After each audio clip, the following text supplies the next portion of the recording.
A very good day to you. Welcome to Herman Manyora's channel. My name is Jadiel Kabiro. I'm glad that you've joined us for today's political conversation. We're covering everything that has happened this week. I'm joined by the one and only Herman Manyora. Thank you for making it for today's conversation, sir. Thank you. So many people are saying that you are a prophet with regards to Senator Sakaja and Bishop Margaret Wanjiru. Yes, Feuds have already started happening. Your prediction are coming true this time They are around. not necessarily predictions. There are things we know. You can see. So you saw it coming? You see in Kakamega, Bongalwale, Malala, Kirinyaga, and there will be a lot of these things more on UDA side than Azimio side. Was it just a blunder for the two of them, or is it something that's bound to grow in UDA? I think it was going to happen. But it was made to happen much earlier and much faster, with much more disastrous consequences because of embracing Mudavadi. Yeah. What damage control should we expect from Ruto? Because this is a damage that needs to be dealt with. Well, that is his job. He should deal with it. Or call you for It's his own consultation. mess, or call me for consultation. This one I don't want to say on video. Let me just ask, is there a possibility of him getting his team back together as it was before? Is there a possibility? Yes, it's possible. It's possible. In politics, there are differences that people talk over. Some things just fizzle out. Sometimes people realize you are fighting over a seat you have no power to take. Oh. This guy is better than you. So and they get to agree. Some people go and you let them go. You wish them well. Somehow, life continues in politics, even when you lose friends. So it's up to some aspirants to put their ambitions. To be more realistic. Some people, and I'm seeing Boni Khalwale being the kind of person of what I'm talking about. There are some people who are big, may say in the interest of UDA, in the interest of what they see as a Ruto presidency, they can shelve the ambition. Boni Khalwale can be that big. But should he let it for Malala? Because He can leave it for Malala because you see, Malala came at a cost. Mudavadi came at a cost. Yeah. Sakaja and Malala were instrumental in the coming of Mudavadi to UDA. And if they are that important to UDA, and by extension and in a sense to Ruto's presidency, somebody like Khalwale I'm seeing among the few who can be big enough to sacrifice, to make the sacrifice. And that's the expectation you want from... Yeah, and there are things even within Kalenjin land, including Kericho itself. People like Cheriot. Yeah, including in Bomet. People are telling Ruto, fine, we agree, we'll vote for you. But hapa chini wachia zizi. Na hapa chini ni chama cha mashinani na Isaac Ruto. Won't that be injurious to UDA, letting strong candidates, letting them go for people that have come from Mudavadi? It hurt Raila in 2017. It's time now it hurts somebody else. It's going to Raila has been through it. Yeah. He knows. Ruto needs to go through it. Thank you. Baptism. Thank you so much to the people that have been sending us videos. So many videos have been coming through. I don't know if you've been watching. Yeah, I've watched them. The analysis from different parts, not just in Kenya, but across the globe. And we want people to bring diaspora. This is your country. Yeah. Come, let's have a conversation, talk. Let nobody say Manyora favors Ruto or favors Raila. No, now you have the chance yourself. Yeah. Say it and we air it. Yeah. Just keep it 3 minutes short. Herman Manyora 22@gmail.com. Send us your videos so that what you feel about the two horses of 2022 can be aired to our audience and our leaders in general. And even politicians. Yeah. They can use our reach, our channel. To come, for example, we have interviews with them. And this will reach people through our... Those ones we may charge something small. Yeah. We can reach the people through... They can reach people through us. Yes. We can also do them a discussion. And they share them in local WhatsApp groups. You know that? It can work. Yes. We challenge you. We take you to task. You want to be governor of this place. How? What have you done? I've heard so-and-so is stronger than you. How will you beat so-and-so? Yeah. How, and then you carry it in local WhatsApp groups in your county. Yeah, that's what we expect. Herman Manyora 22@gmail.com. If you have any video to share, recommendation or a suggestion for us, do send us that email. Let's talk about what's happening now with Deputy President William Ruto and President Uhuru Kenyatta. You gave your thoughts on it on Saturday's video. But when you look at what has been happening, specifically for Ruto, going out and calling Uhuru names, saying that he should not pick friends for him, he's dictating what's happening. How injurious will this be for him? I have said this many times. I have said Ruto is falling into the trap set for him. You open your mouth and say bad things about the government. You say bad things about Uhuru.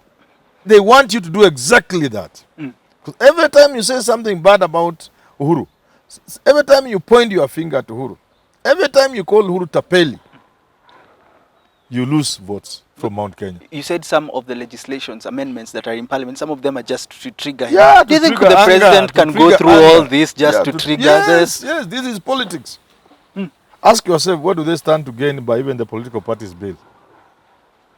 You said that it will give Raila a chance to begin showing that this is going to be more formidable than before because the law is in place. But nothing stops a coalition. There was a coalition in 2013, like I said. And in 2017, there was NASA. So they could still have one. All these things are meant to make you angry, to be permanently reactive, to be permanently antagonized and to be antagonistic, to be permanently saying bad things about Uhuru, to be irritated. There's a simple law in power that says, if you know, I don't know, some law or whatever, or there are so many of these stupid things. So many laws. Yeah, principle, laws of what. Yeah. If your opponent is easy to irritate, keep irritating him. Oh. Yes. And that's what they are doing to Ruto. Have they seen that? Where are their advisors? Oh. He should come to me. I'm willing to be hired. He has a very strong team. I'm willing to be hired if he can afford me to be his advisor. And people say, you can't be our advisor, you are against us. But the things I'm saying, I cannot be saying if I don't like them. Yeah. So if you are easy to irritate, if your opponent is easy to irritate, go at him, irritate him. Are irritations what cause blunders in politics? Yes, then you make blunders. Is that the root? Yes. Blunder after blunder. Let me ask you this now. Yes. Jubilee came up with a meeting in State House. Yes. The president said, according to the sources that were in there, that Jubilee is still standing strong. You said that Jubilee is going to die. You said that it might not be in 2022 election. Do you think it will cause damage to Ruto in the mountain region moving forward? But they have already said they are not fielding a presidential candidate. Not for presidential. So, dismembering UDA, rather Jubilee, was so that Ruto may walk out, take a walk. Because if Ruto was going to use Jubilee intact, he was going to be a dangerous card. Raila's game would not succeed very easily with the Jubilee machinery and name. So you needed to dismember Jubilee so that Ruto has no option but to walk out and form another party. Now that he has left, you assemble your Jubilee properly now and put it in shape and then merge with Raila's ODM and other parties and come up with a big machine called Azimio. Does Jubilee have a say in mountain region right now in the mountain? Friend, what are you talking Jubilee about? as a party.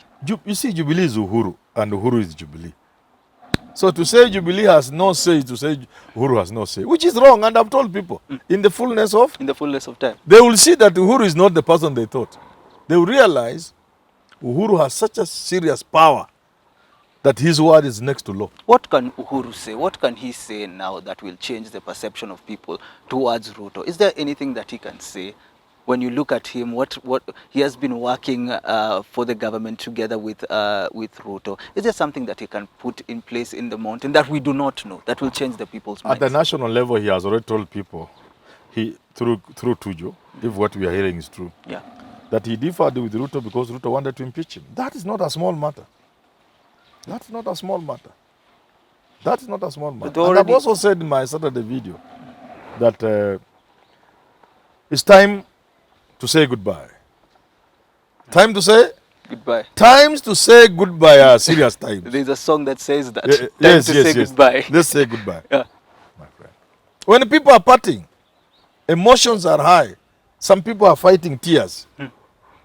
Uhuru is now walking out of State House and is moving around telling people about Smine Ondoka. What that means to some people in some quarters, you may not know it.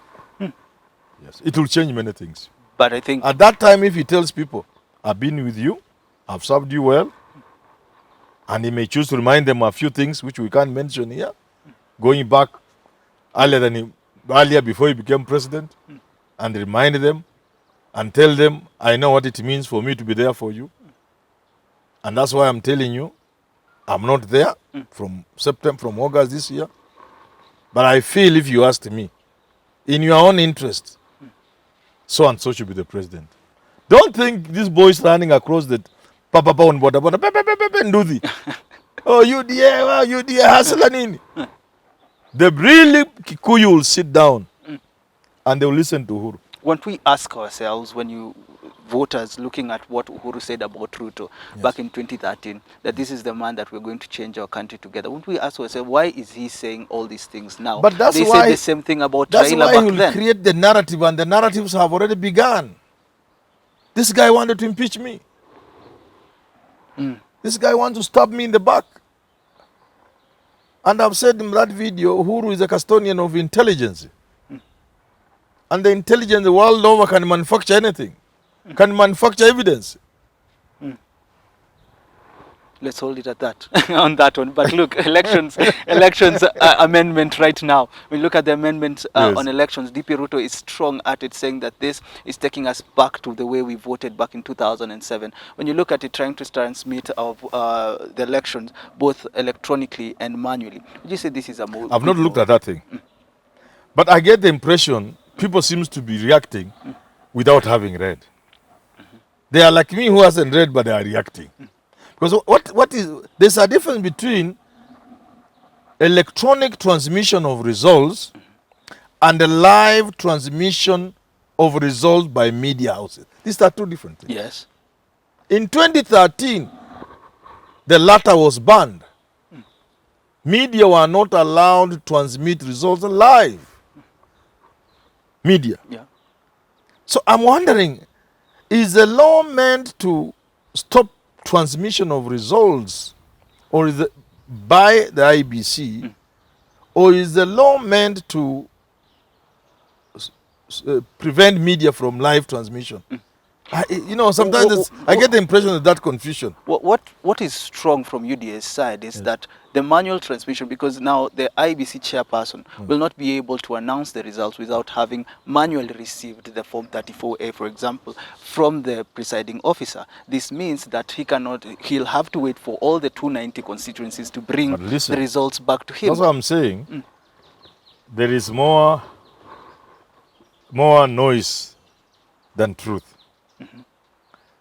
Even in the previous election, the law requires that the physical Form 34, is it A? Yes. Be present, despite there having been electronic transmissions. So that I'm saying, so where is this? What are they talking about? I haven't quite understood, but the snippets, the little I'm reading, getting to know, I think there's more. People are just reacting. And I'm saying this is intentional. It is to irritate Ruto, to make him speak out of turn, even before you understand. Because it cannot be that they are now requiring that to happen when it's already in law. We also know there were challenges. Remember, that law to do with the transmission of results, there was a minor Kiai case that was adjudged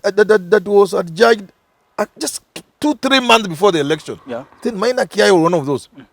And even when we were in the Supreme Court, there were issues around that transmission. Yeah. Issues that everybody felt needed to be sorted out.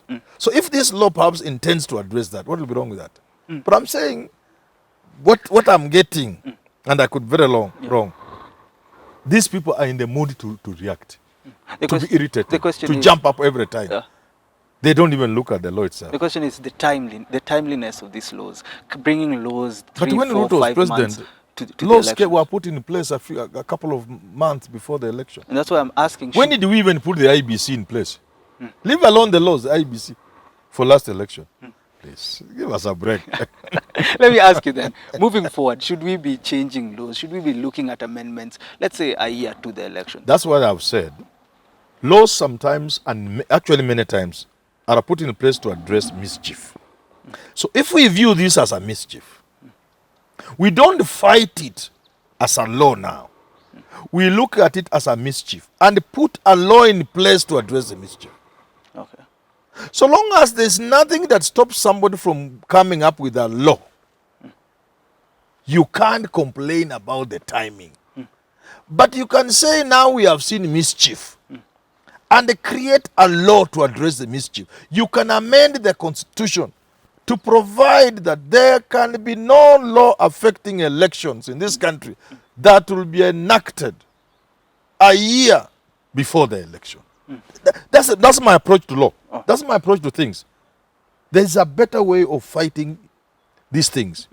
You come up with an amendment to the constitution, or you create a law that addresses the mischief. Okay, let's wind the conversation there. Thank you so much for tuning in. Remember to send in your videos with regards to the two horses of 2022 presidential elections. Until we do have these conversations again, thank you so much for tuning in. Thank you so much for sharing our videos. And remember to tell your friends to subscribe to this channel. If you're watching this for the first time and you've never clicked the red button, it doesn't come automatically. You have to click the red button. Thank you so much. Goodbye for now.